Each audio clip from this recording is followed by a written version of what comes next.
à tous. Avec l'aide de Dieu, nous avons étudié le traité Megillah, Daftet Zayin, Amoud Aleph, 16a. Il nous reste une demi-ligne de 16b de Telvav Amoud Bet.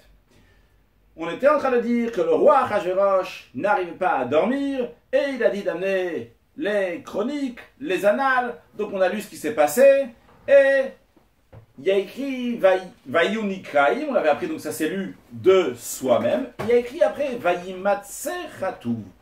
On a trouvé écrit. L'expression qui est employée, c'est Katuv, qui veut dire écrit. La Gemara demande Katav Nibale. On aurait plutôt dû dire qu'on a trouvé un écrit, quelque chose qui a déjà été écrit avant. Rashi nous dit la différence. S'il y a écrit Katuv, comme c'est le cas, ou bien si on avait écrit Katav, Rashi nous dit que Katuv, mashma Katuv mechadash.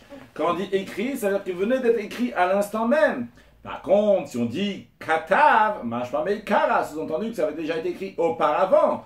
Donc, Vayimatse Chatuv, on dit qu'on a trouvé, donc c'était écrit maintenant. Sefer Zikaron, dans le livre de souvenirs, donc les annales, les fanav devant le roi Achashverosh. Qu'est-ce qu'on a lu dans la suite? Asher Higid Mordechai, que Mordechai, il avait dit le complot que Bitan Vateresh voulait tuer le roi, etc.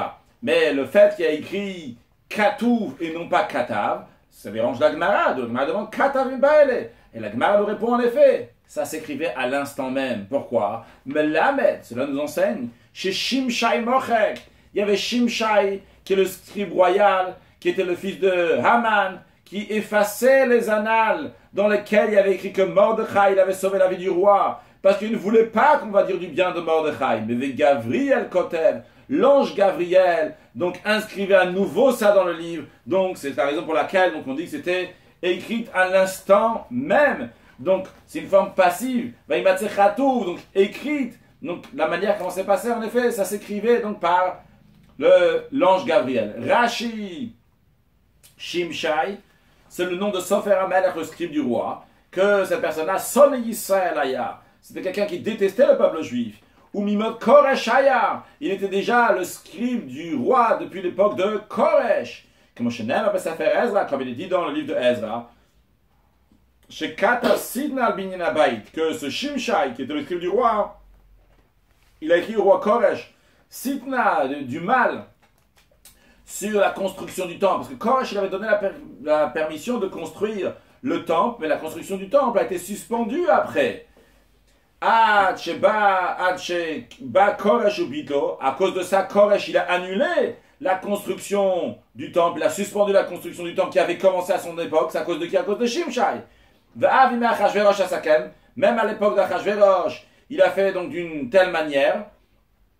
Donc il a dit du mal sur le temple, comme il est dit, dans le règne d'Achashverosh, au début de son règne, Katvu Sitna, ils ont écrit quelque chose donc, contre le Beth Amidash, contre le temple. En effet, à l'époque d'Achashverosh aussi, le temple a été suspendu, comme on l'a déjà appris plusieurs fois. C'est uniquement plus tard, à la deuxième année de Dariavesh, le fils d'Achashverosh, que la construction du temple a continué. Le Bach, il nous rajoute ici que c'était le fils de Haman, comme c'est ramené dans Seder Olam, que les enfants de Haman, ils ont écrit Sitna, ils ont écrit dans quelque chose de mal contre le temple.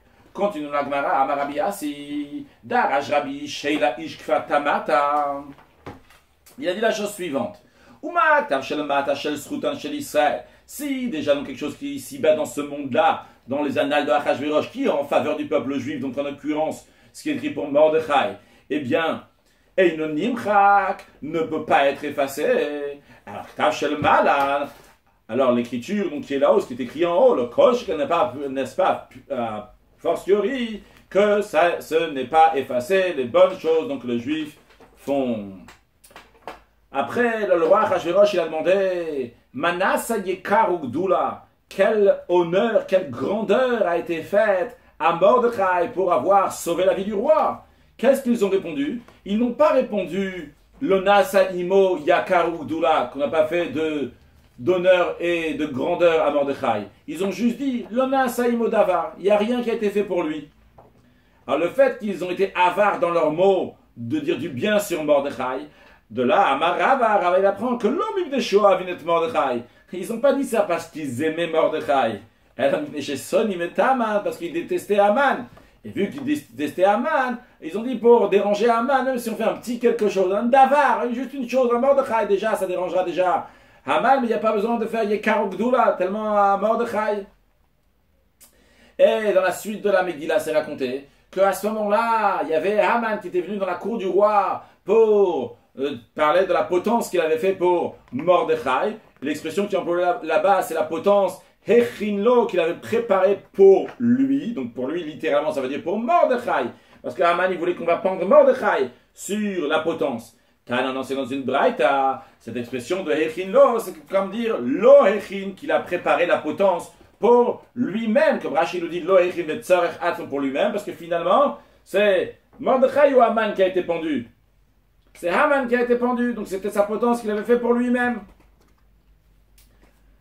Après, on nous dit que le roi, il a demandé à Haman quoi faire pour quelqu'un qu'il veut récompenser. Et là, donc, Haman, il a mis le paquet et il a dit de vêtir la personne avec des vêtements royaux, le mettre sur le cheval royal, et encore plein de choses parce qu'Haman pensait que c'était pour lui. Et suite à ça, le roi Achashverosh lui a dit, bien très bien, Va'asechel Mordechai, fais ainsi à Mordechai. Mais il n'y a pas écrit juste fais ainsi à Mordechai. Il y a écrit Asechel Mordechai, Ha-Yehudi, Ha-Yoshev B'Sheramelech. Mordechai, le juif, qui est assis à la porte du roi. Pourquoi c'est tous ces détails-là? Parce que Haman, lorsqu'il a entendu ça, il a dit à Achashverosh, il lui a dit Manu Mordechai. Il a dit c'est qui Mordechai? Amarle Ha-Yehudi, Achashverosh, il a dit le juif. Alors Haman, il essaie encore, il insiste. Amarle dit tout va Mordechai qui est Bouddha. Il y a plein de juifs qui s'appellent Mordechai. Amarle, le roi Achashverosh, il a dit Yoshev B'Sheramelech, le Mordechai qui est assis à la porte du roi. Quand il a entendu ça, Haman, il a essayé de négocier. Haman, il a dit au Achashverosh, Bechad diskarta. Tu peux juste lui donner un village, Rashi diskarta 5 phares. Donc juste avec un village, tu peux satisfaire Mordechai. Pas besoin de lui donner les vêtements royaux et le cheval royal. Inami ou bien Bechad Nara, ou bien juste donne-lui un fleuve. Qu'est-ce qu'il va gagner de ça? Rashi nous dit Nara, Little Meches. Pour ça, il va donner donc des taxes. Les gens vont payer des taxes donc, pour traverser le fleuve. Et comme ça, il va gagner de l'argent, ça lui suffit.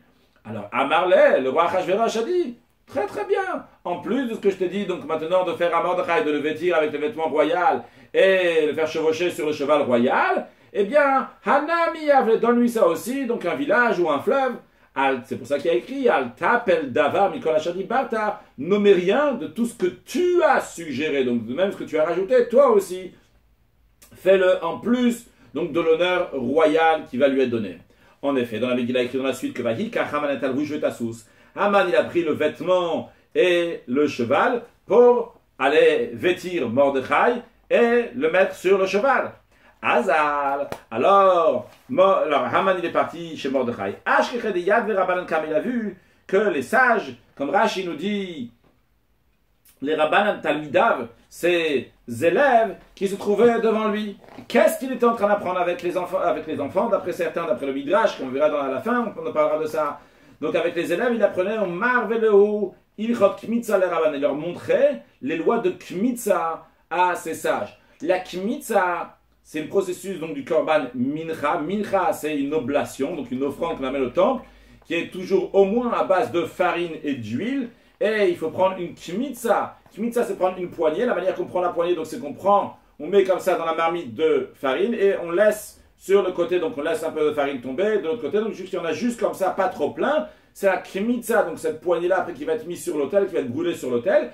Et donc Mordechai, il était en train de leur enseigner ça. Comme on va voir dans Rashi tout de suite, ce jour-là, c'était le 16e jour du mois de Nissan, c'est-à-dire le 2e jour de la fête de Pessah, le jour qu'on amène le Homer. Le Homer, c'est un poids, donc c'est une mesure qui correspond à environ 1,5 kg d'orge. Donc, il y avait ce sacrifice donc, de Homer qui est offert le 2e jour du Homer, le 2e jour de Pessah, donc ce qui s'appelle le Homer, d'où on commence après à la suite de ça. Donc, on commence à Sirat Homer, c'est-à-dire que la nuit entre le 1er jour et le 2e jour de Pessah, on allait cueillir cette orge, et après, donc, on en faisait de la farine, donc avec tout un processus bien particulier. Et après, donc, on prenait une poignée. Il y avait aussi donc la nafata homer, donc on balançait le homer. Et c'est justement ça qu'il est en train de leur apprendre, parce que c'était ce qu'on appelle minyan et des yom, des sujets du jour.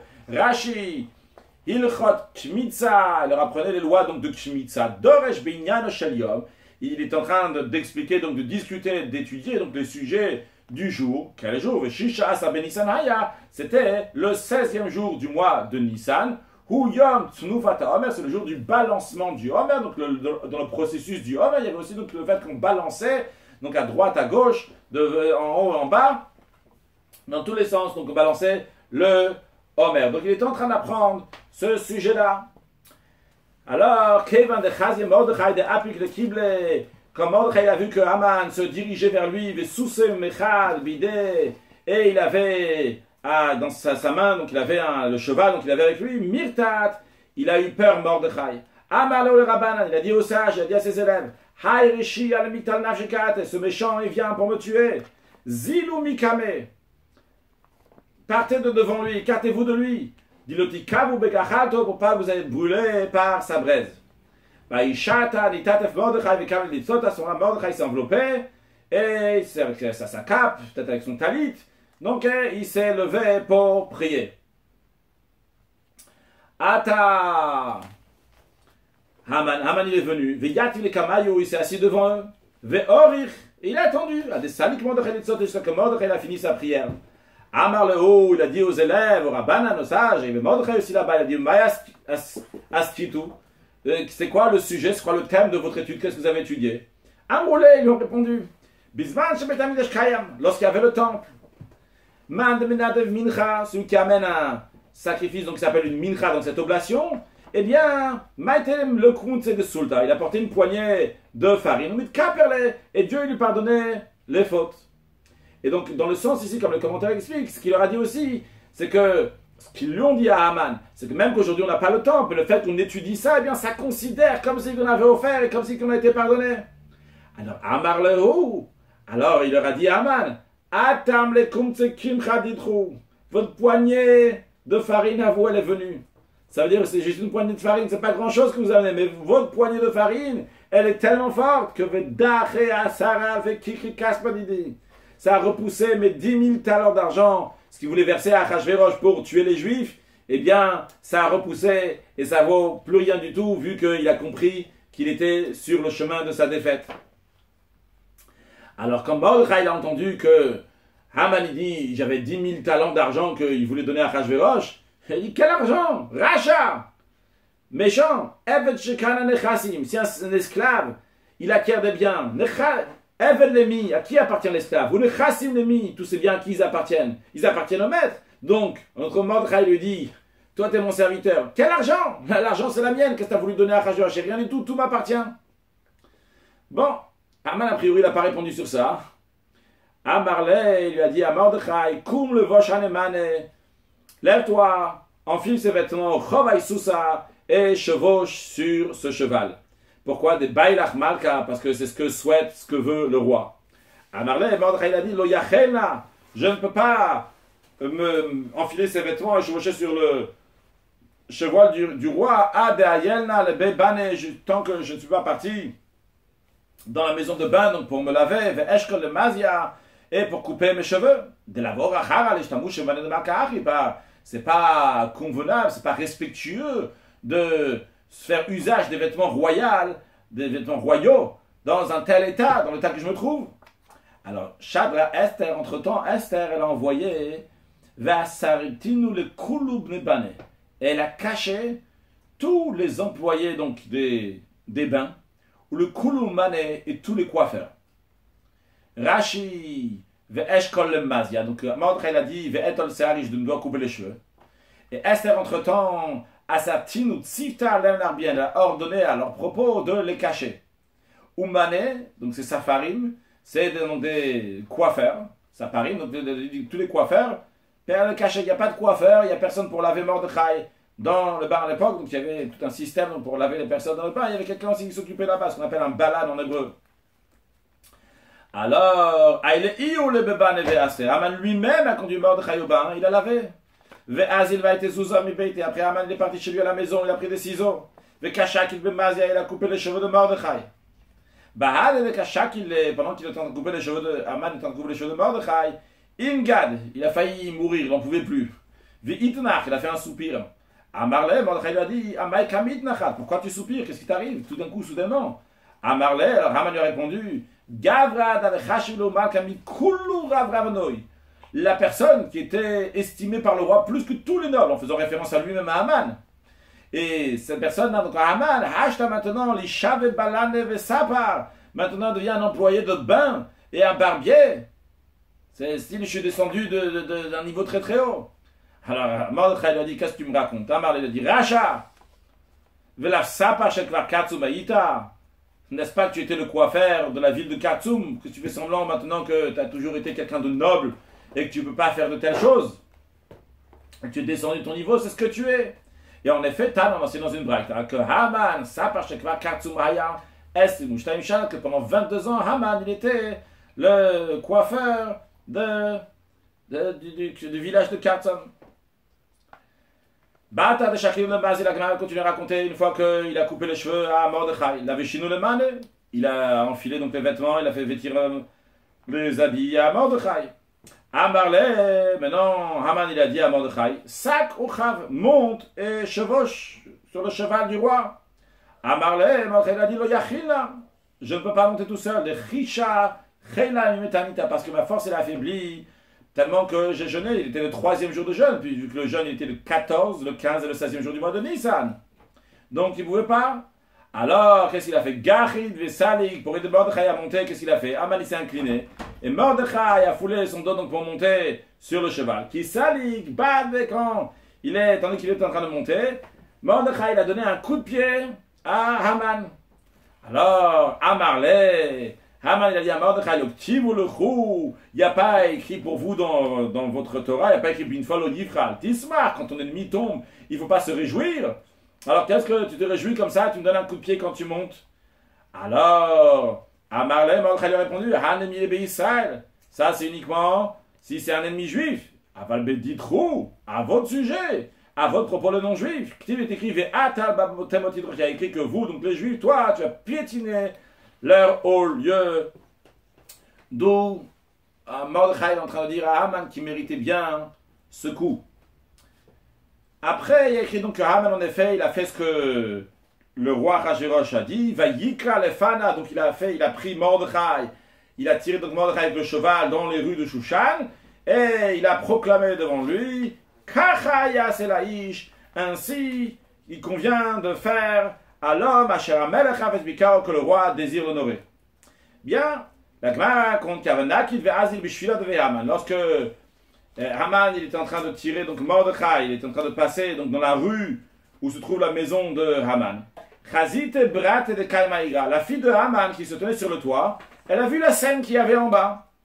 Elle a pensé, Haïderachi, celui qui est sur le cheval, Avoua, c'est son père. Celui qui est en train de marcher devant, qui est en train de tirer le cheval, c'est Mordechai. Qu'est-ce qu'elle a fait? Chaque tzit de Betakis, elle a pris le pot de chambre, comme Rachid traduit Atzit, c'est un ustensile en énergie dans lequel les gens ils faisaient leurs besoins, donc c'est très très sale parce que toute la saleté comme ça reste à l'intérieur. Et qu'est-ce qu'elle a fait avec ce pot-là où il y a toutes les choses qui sont sales, où je dis elle l'a jeté sur la tête de son père Haman, parce qu'elle croyait que c'était Mordechai, donc elle l'a jeté sur la tête. Qu'est-ce qu'il a fait Haman? Il a levé ses yeux. Il a levé ses yeux, sa fille qui était là-haut, elle a dit, ah, c'est mon père qui a fait ça. C'était mon père sur qui j'ai jeté toute cette poubelle. Nafla me igra le ara meta. Donc elle s'est jetée du toit, la fille de Haman, elle est morte. C'est ce qui explique le verset que Mordechai est retourné à la porte du roi.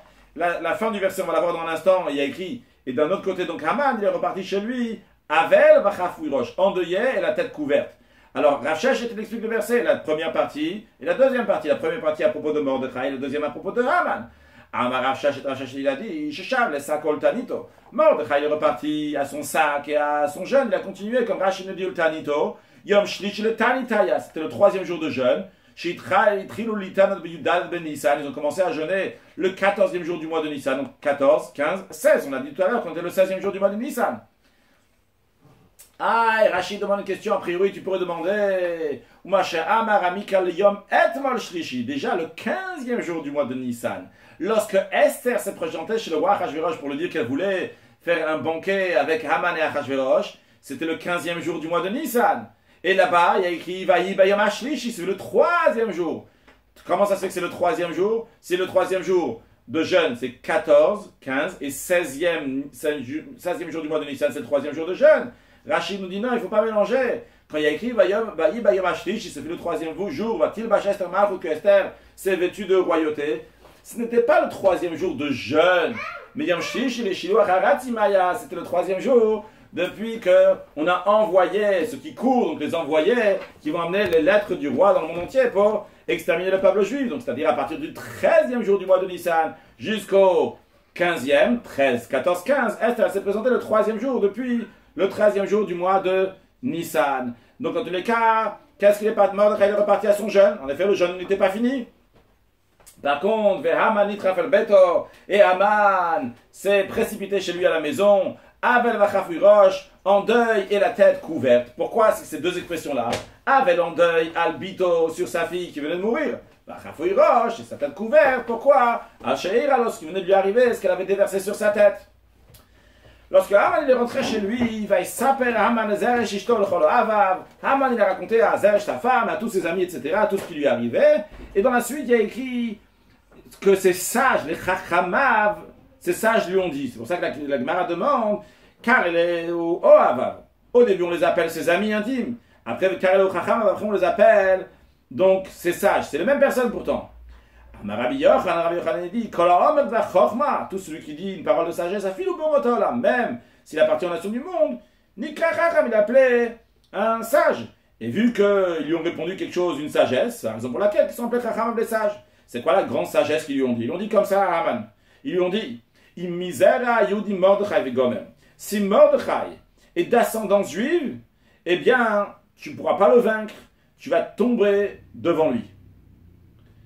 Amroulé, la Gemara explique qu'est-ce qu'ils lui ont dit. Quand il dit Misera Yudim, il fait partie de l'ascendance des Juifs, évidemment qu'il est juif. Ils ont dit plus que ça, ils ont dit comme ça. Misha Shvatim Ka'atesi, Mordechai vient des autres tribus. Des tribus en général.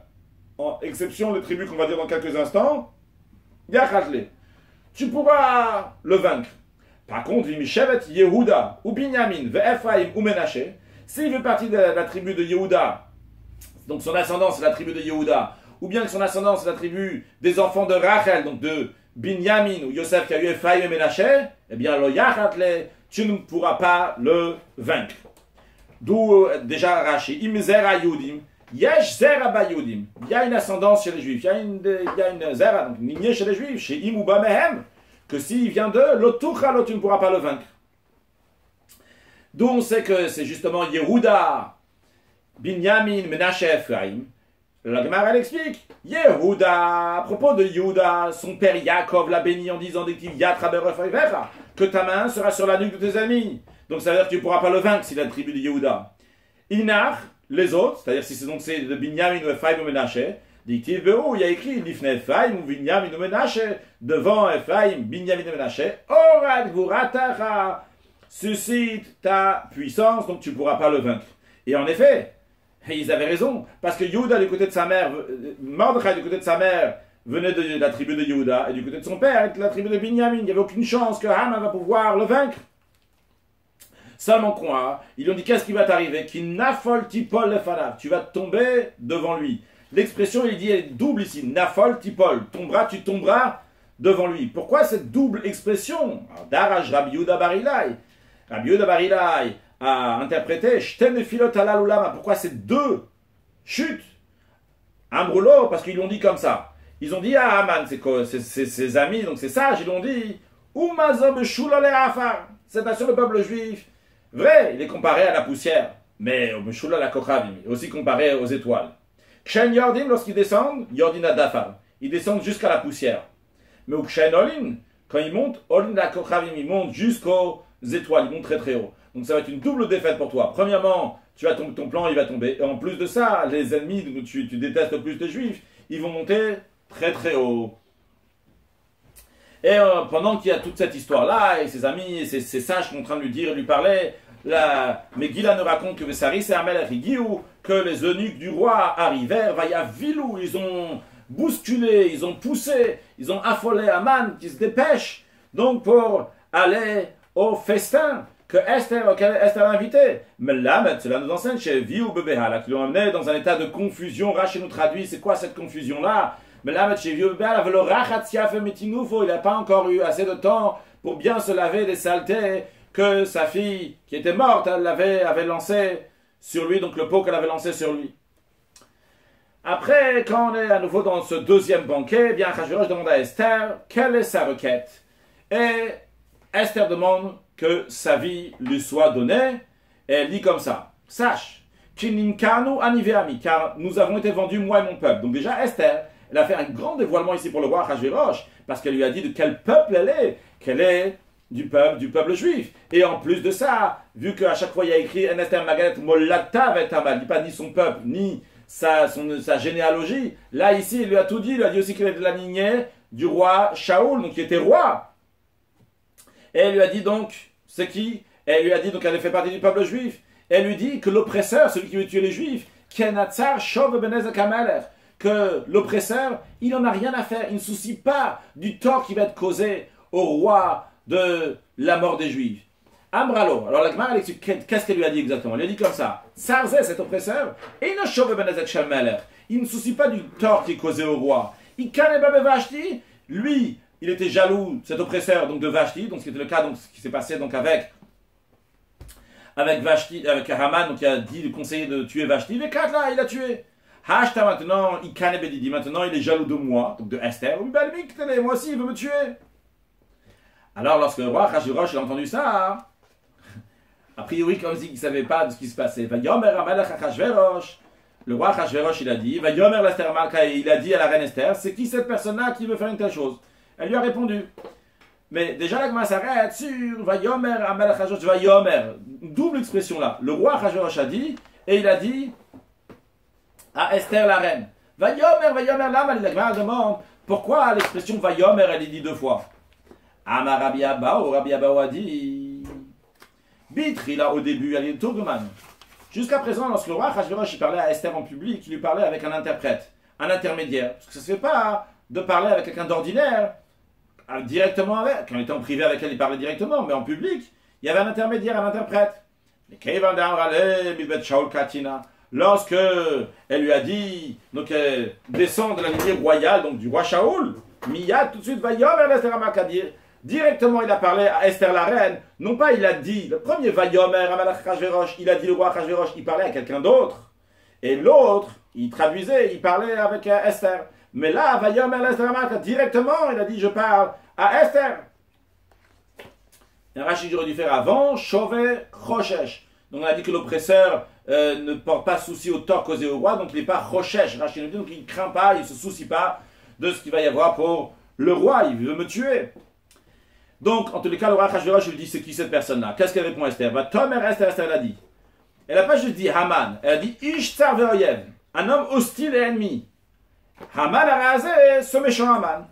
Alors, Rabbi Elazar il a dit, mais là, ça nous enseigne, Shaitamar avec la paix Achashverosh, que au début, elle désignait du doigt Achashverosh en disant Ish Tsar Ve'oyev, un homme qui est hostile et ennemi. Ou Malach, un ange venu veut s'attaquer avec la paix Haman. Il a tourné sa main, il a poussé la main de Esther face à Haman pour qu'il va dire à Haman que lui c'est un Ishtar qui est hostile à lui. Rashi, Shaitamar va connaître Achashverosh, est montré par rapport à Achashverosh, mais ribouille donc de ce qui est rajouté, donc de fait qu'ils sont rajoutés les mots Ishtar Ve'oyev, à Talomed, tu apprends que Ishtar Ve'oyev, Haman a rasé, donc Ishtar Ve'oyev, elle voulait dire sur Achashverosh, et qu'après donc il a voulu changer sur Haman, comme le Bar, donc il nous corrige ça, donc il aurait dû dire directement Haman a rasé, je dis oralement le Bar Dalet.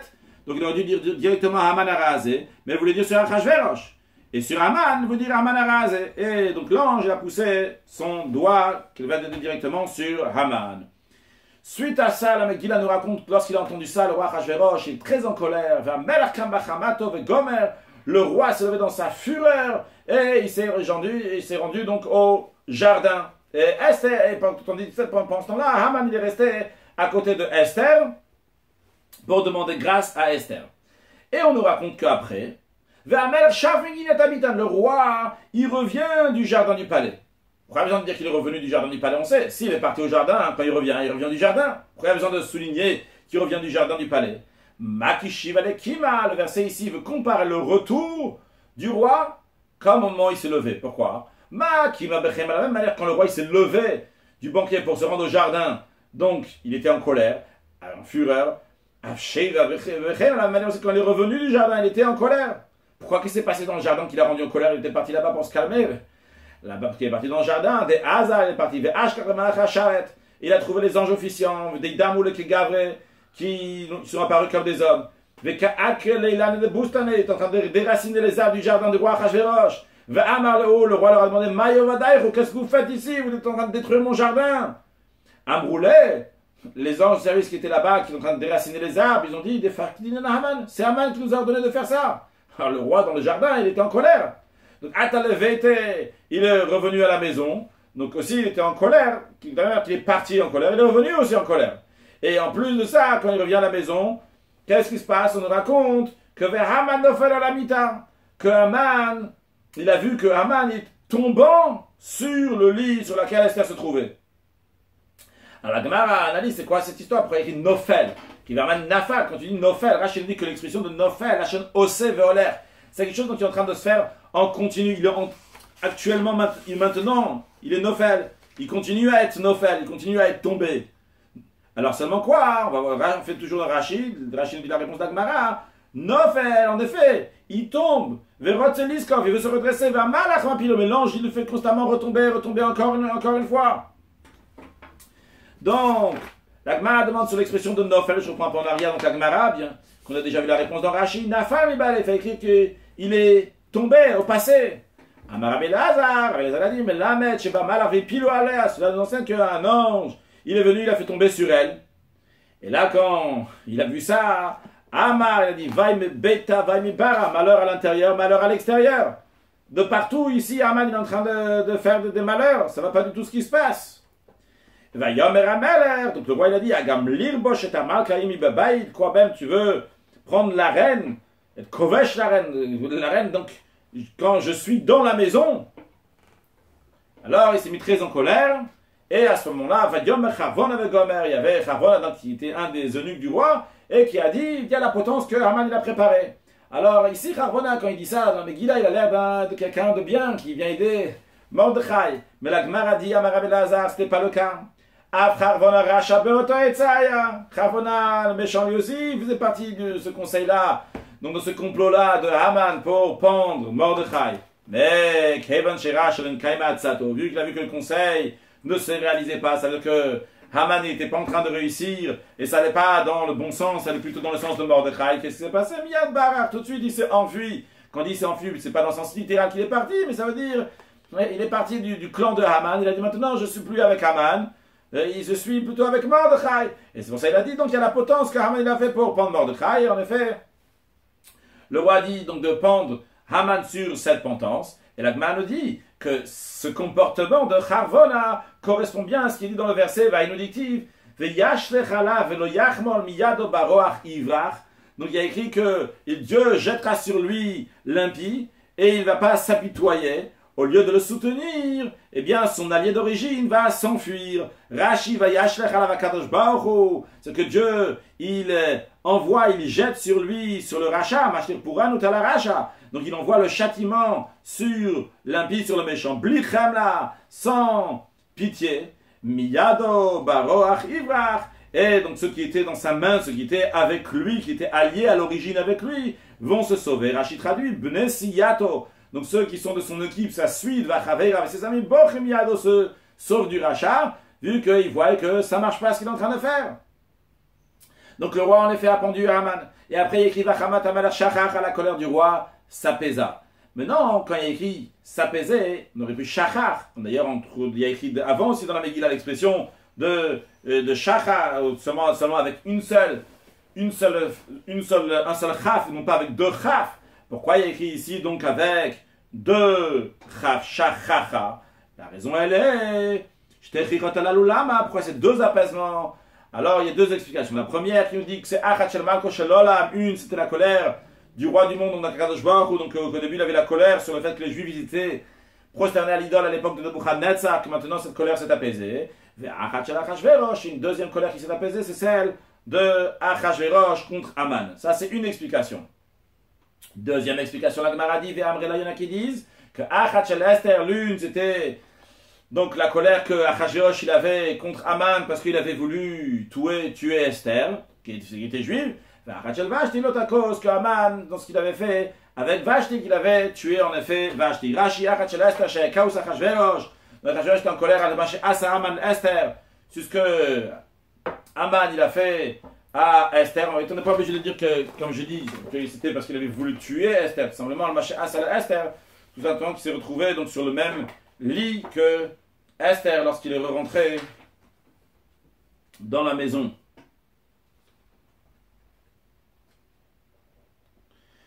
Donc, on va conclure avec une halakha. On a appris ici que Haman il a soupiré lorsqu'il était en train de couper les cheveux à Mordechai. Il a dit parce que j'étais très important et maintenant c'est ce que je suis. Alors dans certains commentaires c'est ramené, ce que Ram il dit dans Hilchot Melachim, ramené dans Gmar Kiddushim Dafebet Amud Aleph, dans la Mishnah, que quelqu'un qui est balanessa par quelqu'un donc qui est employé dans le bain et quelqu'un donc qui est un coiffeur, il peut jamais devenir roi. Et donc lui, il avait des plans, à Haman, il disait que maintenant il a perdu son rôle. En tout cas, la halakha est qu'en effet quelqu'un qui est balanoussa par un coiffeur ou bien qui sont dans les bains, encore d'autres catégories de personnes qui ont des travaux donc qui sont pas importants, eh bien ils ne peuvent pas après devenir un roi. Et conclure donc avec un sujet de chassidoute. On a vu ici comment Mordechai était en train d'apprendre avec les rabbanan, les sages, comme Rachel dit, ses élèves, les lois de Kmitzat HaOmer, donc la Kmitzat qu'on fait pour la mincha du Omer, comment prendre une poignée. Et le rabbi il trouve que c'est quelque chose d'extraordinaire.